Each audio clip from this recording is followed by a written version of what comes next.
Real-time strategy, a zombie apocalypse, and a little bit of procedural generation thrown in for good measure, this could be one of the more perfect combinations for an RTS. I am CouchCube, and this is my chance to show There Are Billions as its own standalone video. It never got its time to shine, it was always on a list, and this is available on the PlayStation 5 also. That is a bit of a rarity. You don't often see real-time strategy games ported onto the console at all, full stop. You saw it with Halo Wars obviously, but it is a bit more rare with Sony, and I have a bunch of PvP RTS games on that versus list, one of which is the amazing Tooth and Tail, which is one of the few real-time strategies that I've ever witnessed on a split screen at the same time. I mean, you can talk about screen cheat, it's very crazy, and I love the artwork, brilliant. Little anthropomorphic animals running around, you have a hotkey system on the pad, it works. That's more to the point. I think a lot of RTSs can fall down on being too simple. Secondly, we've got the mighty Mushroom Wars, which is quite a rarity with the PlayStation Network. You have to sort of dig it out. It's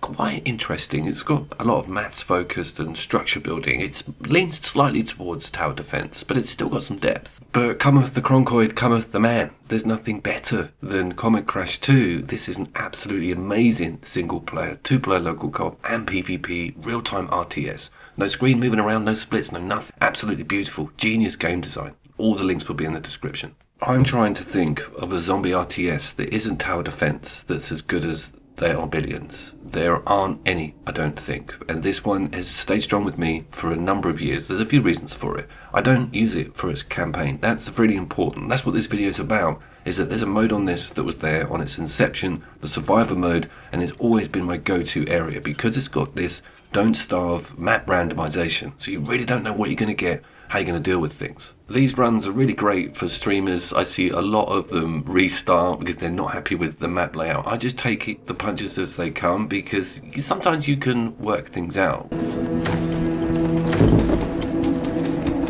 I want to try and explain as non-patronisingly as possible what we're looking at here, how this AI works, so it makes it a little bit more interesting for viewers who've never gone anywhere near this. Down in the bottom left is a day counter, and you can see the hours. We're on day 2, so the object of the game is to get as many days under your belt as possible. As you can see, we're coming up to 7 days here, but there's a counter, there's a horde counter. It's going to send a whole bunch of zombies at me from a random direction, could be any of the west, east or north, so I have to build my defences, and the first tier is wood, and it's the most annoying tier because you have to get the factories next to the tree line, and everything's a bit of a rush because you want to make sure you've plugged every gap. You have no idea where that zombie horde's going to come trundling in from. You are going to pay me for this, right? Let's talk about what you start with because it's super important. It never changes. The only thing that switches out is this map layout. You get 4 snipers and 1 shotgun guy. He's a red dude and he's like gold dust. The sniper's a little bit more expendable. They can run around, they've got range, but more importantly, you have enough to be going with to make sure you can push back the first wave. You just got to keep your eyes open for things sneaking through.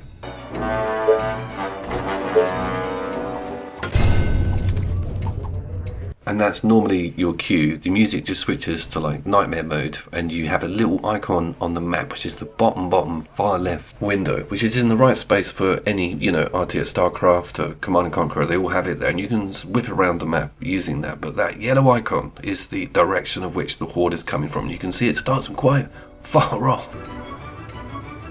Attention, building complete. The tension is absolutely unbelievable because it may be the direction that you've left to sort of prepare to the last minute, and so you are rushing around and making sure everything is down because they are about to bust in. If you don't repair things quick enough or push enough troops at the line, all they need to do is just get to one of the buildings, and it's just like a cancerous infection over the entire map. Getting out of the situation that's this bad is basically game over. Damn it! No!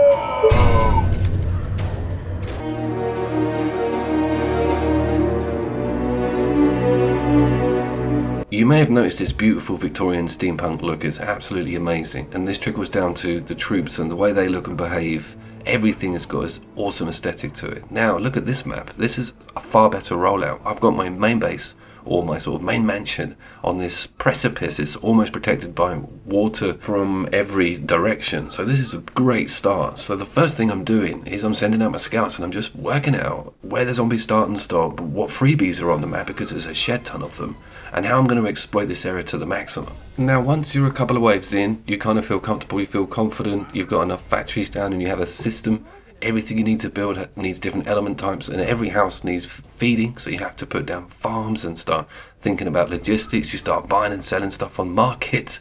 It's so in-depth, the resource management behind the scenes on looking at what essentially is just building walls and setting up bases.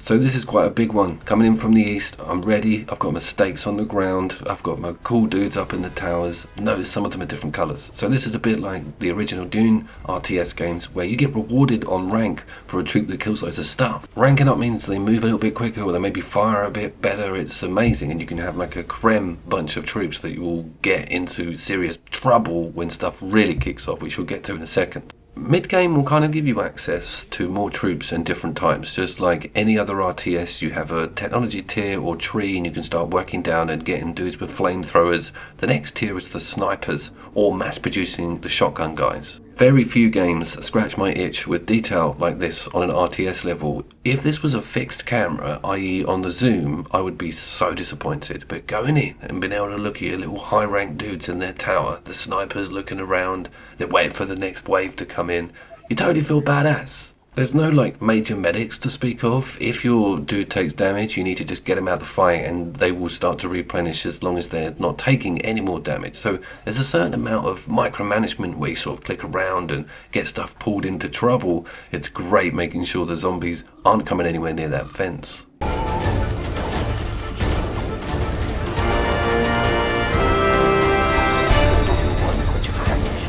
I'd also be really turned off if the game was very much like you just sit and watch. This situation was awesome, well, for the zombies, because they nearly got in. They've smashed down the whole of my west facing wall. They're ripping around that corner. There's a whole invasion going up on the north side of the map. I'm panicked. I really didn't think I was going to make this. It's day 41 and I cling on by the grit of my teeth, and it feels great to make sure these zombies all get eradicated because of your efficient clicking, using some of your RTS experience, splitting up groups, cheesing stuff into machine guns. It's all in here.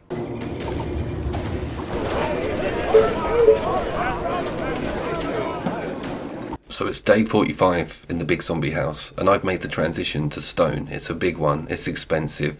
You have to make sure that all your houses and cottages are also upgraded, because every goddamn thing you build requires a worker number. So you need to have a residential area. You can't just be stripped down, efficient, only warehouses and factories. The whole thing has to almost mimic a giant city. I'm also at the tech tier for what are called wasps, which are these little yellow tripod-like machine gun turrets. They're absolutely amazing. They're like the sentry guns from Aliens. These things are worth price per mission alone. It gets a whole lot more badass from here.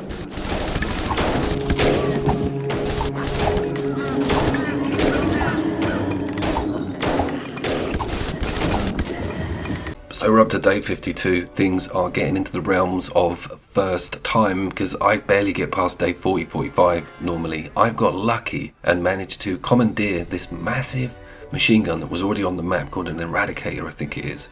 Anyway, these dudes just, it's like a knife through butter. It's absolute joy. I'm full stone. I'm panicking because I'm building this little tower down in the middle of the screen there, but everything just goes as it should. Notice we're seeing a few more different zombie types now. The game completely plagiarizes Left 4 Dead's system with boomers and, more importantly, witches and runners. Check out this one coming in with the like raincoat on.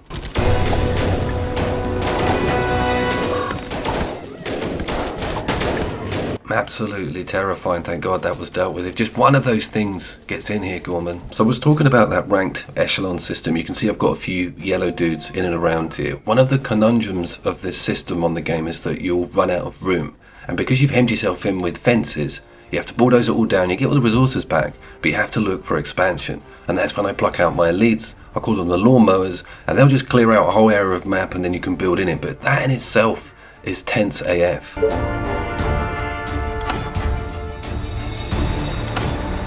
We have a day 60 wave coming up here from the south, and there's going to be boomers and bloaters and all manner of destruction coming with this group. I've managed to combat it with a ballista. Look at that massive thing with a huge singular shot that will just go for the big ones. But they're now spreading out. They're being a bit more bullet spongy. Especially the bloaters, they can cause massive damage. So you really need to start keeping an eye out now, allocating troops. They do get through, but old Coop keeps it together.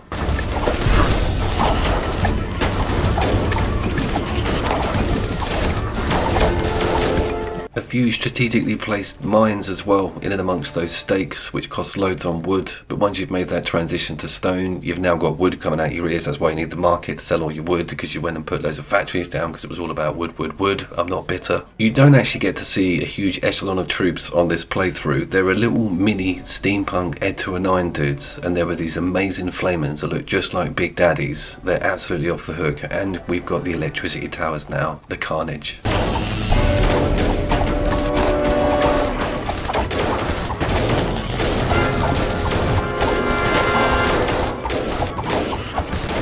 When you know you've put the preparation in and you know this is going to hold, the smiles are awesome, and making sure not even one gets through is totally keeps you on your toes with the tension. Look at the fight going up at the top here, they've split up.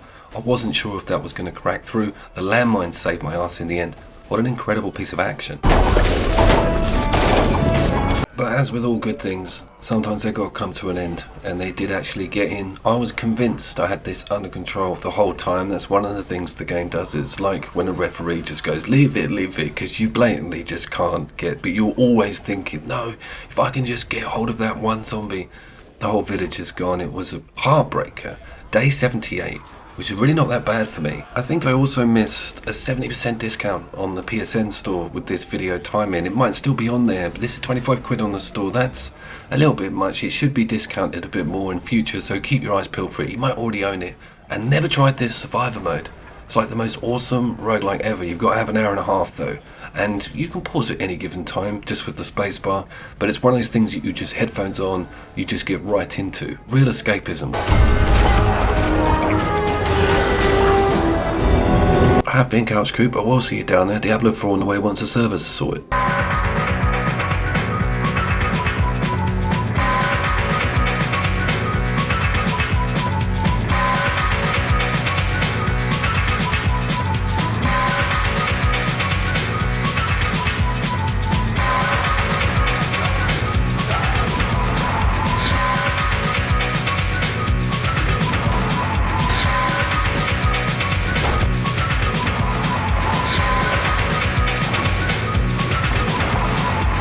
Walk like an Egyptian.